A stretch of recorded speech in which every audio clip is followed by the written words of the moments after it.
आपका डिक्टेशन शुरू होगा 5 सेकंड बाद।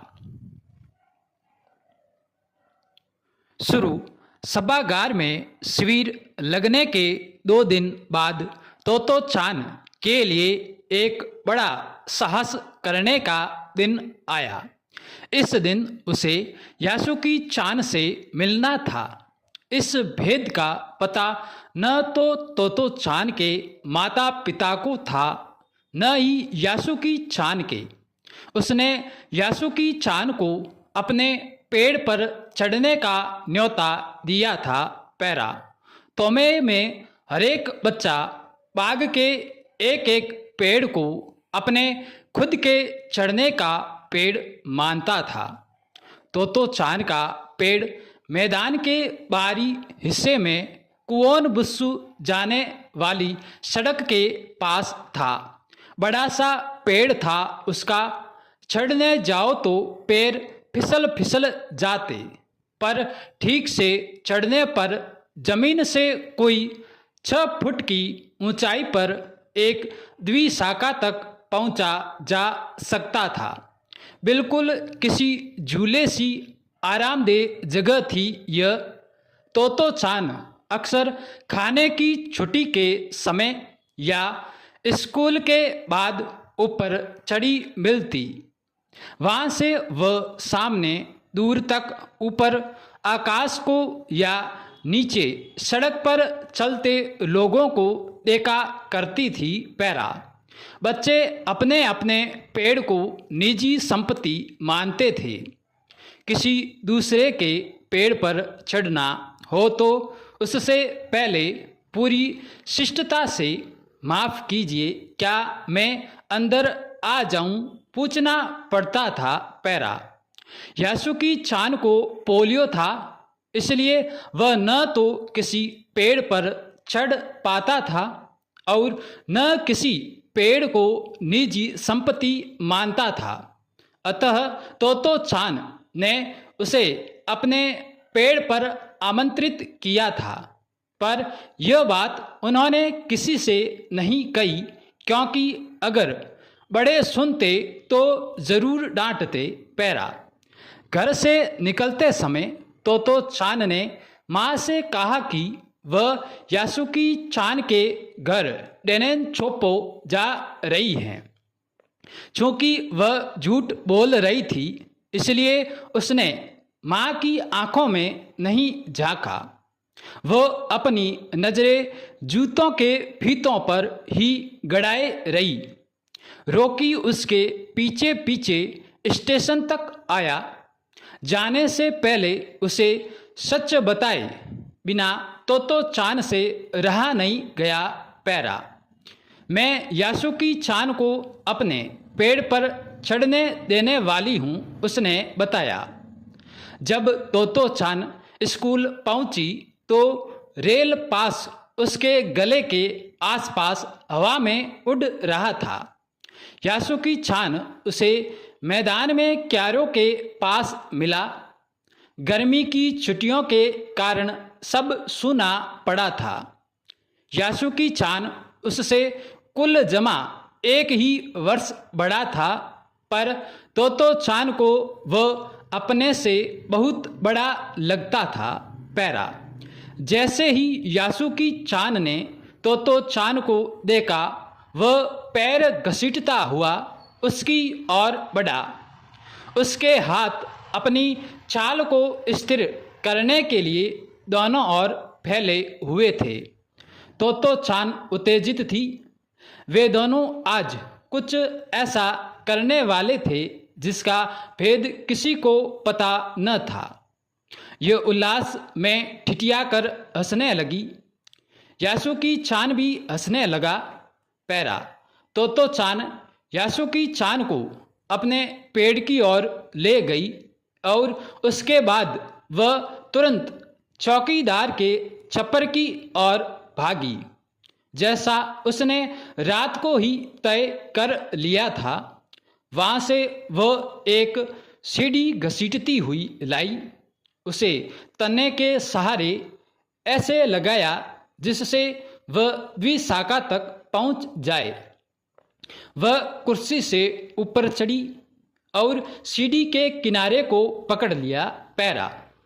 यासुकी चान के हाथ पैर इतने कमज़ोर थे कि वह पहली सीढ़ी पर भी बिना सहारे के चढ़ नहीं पाया। इस पर तोतो चान नीचे उतर आई और यासुकी चान को पीछे से धकियाने लगी, पर तोतो चान थी छोटी और नाजुक सी, इससे अधिक सहायता क्या करती। यासुकी चान ने अपना पैर सीढ़ी पर से हटा लिया और हताशा से सिर झुकाकर खड़ा हो गया। तोतो चान को पहली बार लगा कि काम उतना आसान नहीं है जितना वह सोचे बैठी थी। अब क्या करे वो? यासुकी चान उसके पेड़ पर चढ़े, यह उसकी हार्दिक इच्छा थी। यासुकी चान के मन में भी उत्साह था। वह उसके सामने गई।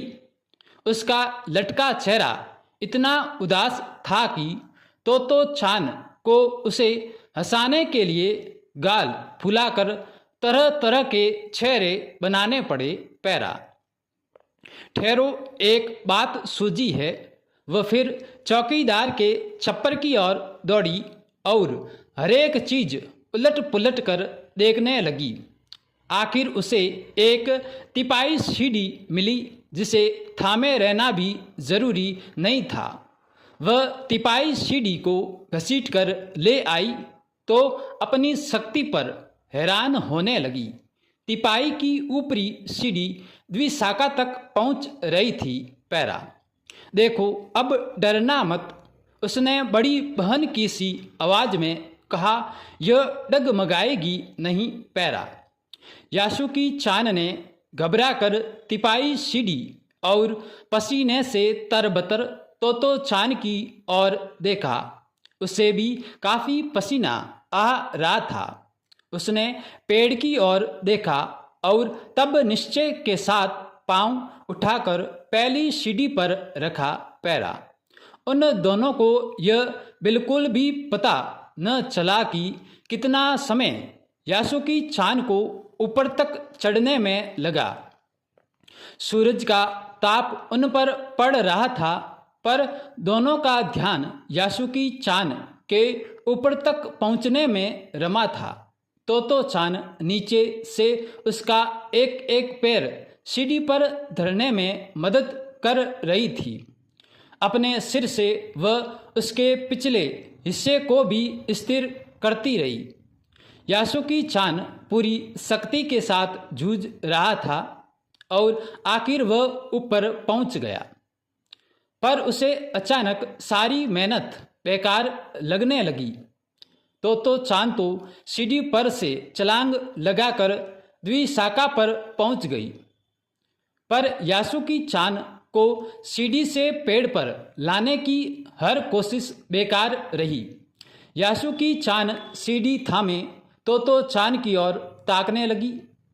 तोतो चान की रुलाई छूटने को हुई।